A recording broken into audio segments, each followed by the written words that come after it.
Bon dia, and welcome to Biking Barcelona.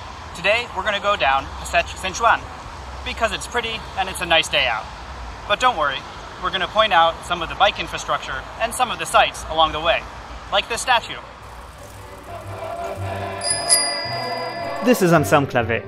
He was a musician, composer, conductor, and is best known for being the founding force behind Catalonia's culture of community choirs. His motivation was both musical and political, which is how, over the years, he came to spend some time in jail. But that's a story for a different YouTube channel.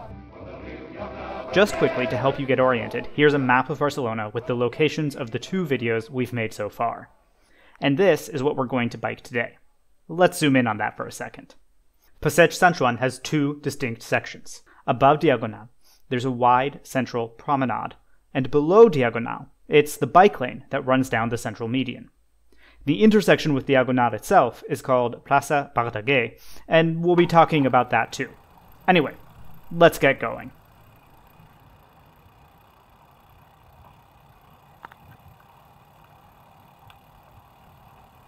We've already told you about Anselm Clavé, whose statue we're passing on the left here. The next block is currently home to the Abasseria market. This is actually a temporary location because the original market was found to have asbestos, so it's undergoing some needed renovation.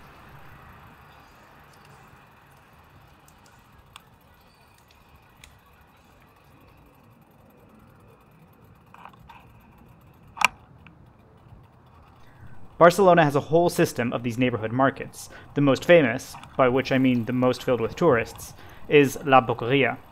But the others are just regular markets where regular folks can buy regular groceries.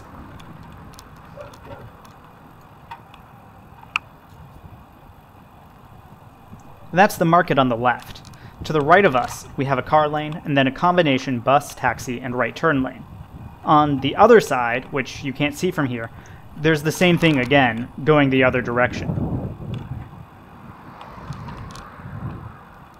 You also can't really get a good sense of the promenade in the middle while biking, because of all of this greenery. So, let's take a quick detour to check out what's happening behind these shrubs. Between the 2 car and bicycle roads, there is this nice promenade. It is very wide and surrounded by trees, and it feels quite inviting to people of all ages. Every so often, there are playgrounds like the one we see here on the right. In this case, the adults seemingly chose to sit on the ground. However, in this and in all the other playgrounds, there are also benches for the adults to sit and hang out while they watch their children play. Not only the youngest kids have their own spaces.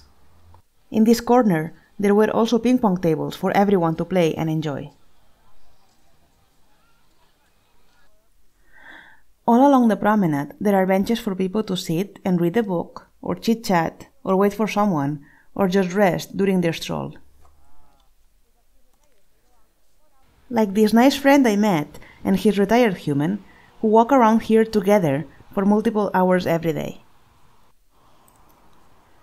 Some additional elements make this promenade extra welcoming, like this fountain, or this sculpture of Little Red Riding Hood. On the other side of Diagonal, below Plaça Verdaguer, the promenade ends, but not the nice things. The sidewalk is really wide and includes small squares with benches and greenery like this, as well as outdoor sitting spaces of restaurants and cafes, and of course, more playgrounds.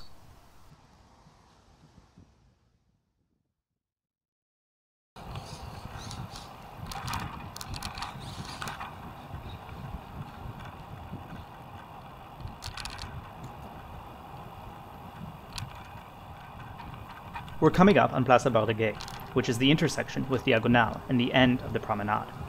According to the city's data, in past years, this was by far Barcelona's most dangerous intersection, especially for cyclists. But right now, it looks like this, a massive construction site.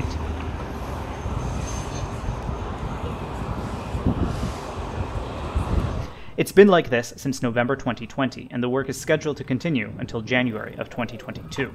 The primary purpose of all this construction is to upgrade the drainage capacity for stormwater runoff in anticipation of both climate change and a future tram stop. Barcelona has trams, not just bikes. What is this, Amsterdam? Well, back in the day, Barcelona had a whole network of trams, but over time, these were replaced by buses and the expanding underground metro. In 2004, the tram made a comeback with the opening of 2 new lines, except they're not actually connected to each other. The idea was always to have them link up by extending the tracks along Diagonal. For a while, politics and money got in the way, but the first phase is finally scheduled to begin construction next year in 2022, and will bring the tram from Plaça Glorias to right here. I've yet to find any information about exactly how this intersection will be redesigned to accommodate the new tram stop, and, hopefully, also to be a lot safer. So, stay tuned for a future update, I guess.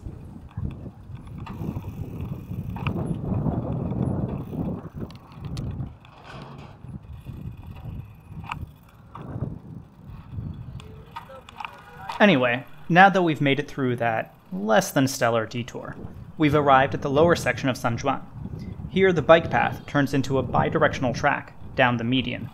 And, to be frank, I'm not a fan. I actually enjoyed this bike lane. I think it's because the grassy, curb-like separators force cars to keep distance, and I felt quite protected. Okay, I agree that this particular bike path has some things going for it. Often, even protected bike lanes still feel like car spaces that have been precariously borrowed, instead of truly their own kind of space on the road that is neither a car lane nor a pedestrian walkway. This one truly feels like a bike space. But the central median part still doesn't work for me. Turning onto or off of this path from the cross streets is awkward and difficult.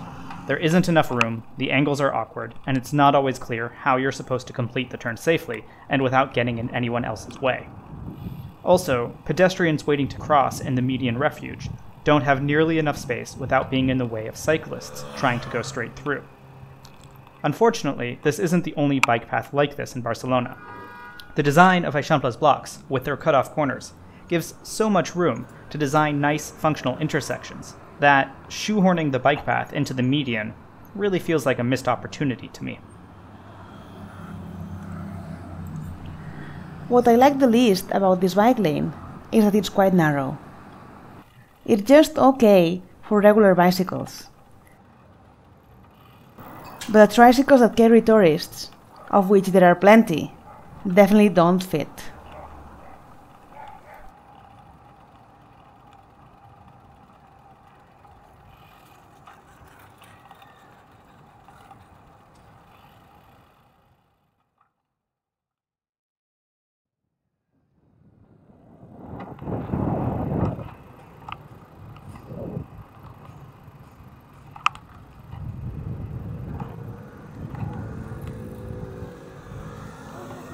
This is Plaça Tetuan. It looks like a roundabout, but it's not. The cross street is a one-way going from our right to our left, so it's actually a giant, weird intersection with a bunch of stoplights. And the bike path goes right down the center of it, through this unmarked, unpaved nonsense. That's just a mess.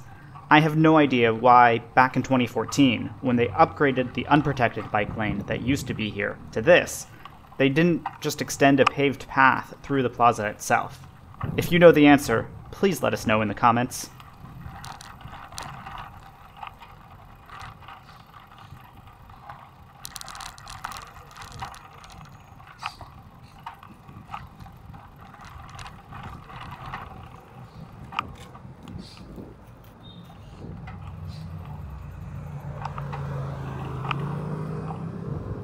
But now that we've finally made it to the other side, we get our first glimpse of the Arc de Triomphe.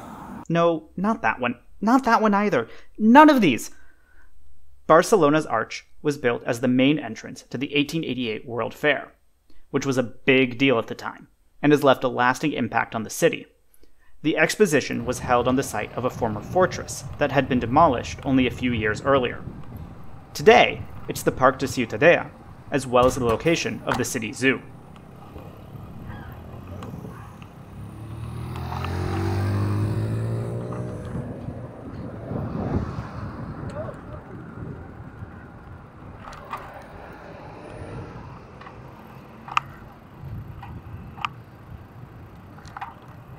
The Arc de Triomphe marks the end of Passeig Sant Joan and what we wanted to share with you today. But, since we're almost at the ocean, we're going to use some movie magic to speed through the rest of our ride and close out with a beautiful background. Do you know what's funny? I lived in Los Angeles for 5 years, and every time I said the sea, everyone around me would correct me and say, it's not a sea, it's an ocean. And now that I moved back home with a Californian, he keeps calling the Mediterranean an ocean. We're now biking around the back of Parc de Ciutadella. On the right, you can see a whole bunch of train tracks. Those all lead to Estació de França, a beautiful 19th century train station that used to be Barcelona's main railway hub. Until it was eclipsed in the 70s by the then newly built Sants station we saw in our first video.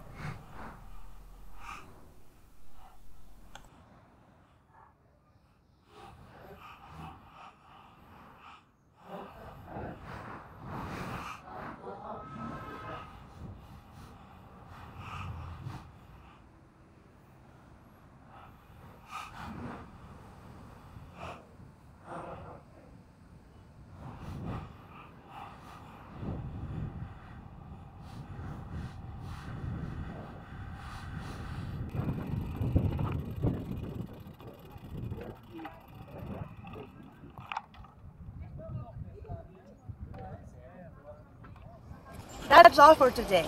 We invite you to leave your thoughts in the comments. And if you like our videos, to subscribe to our channel. Gràcies, fins aviat!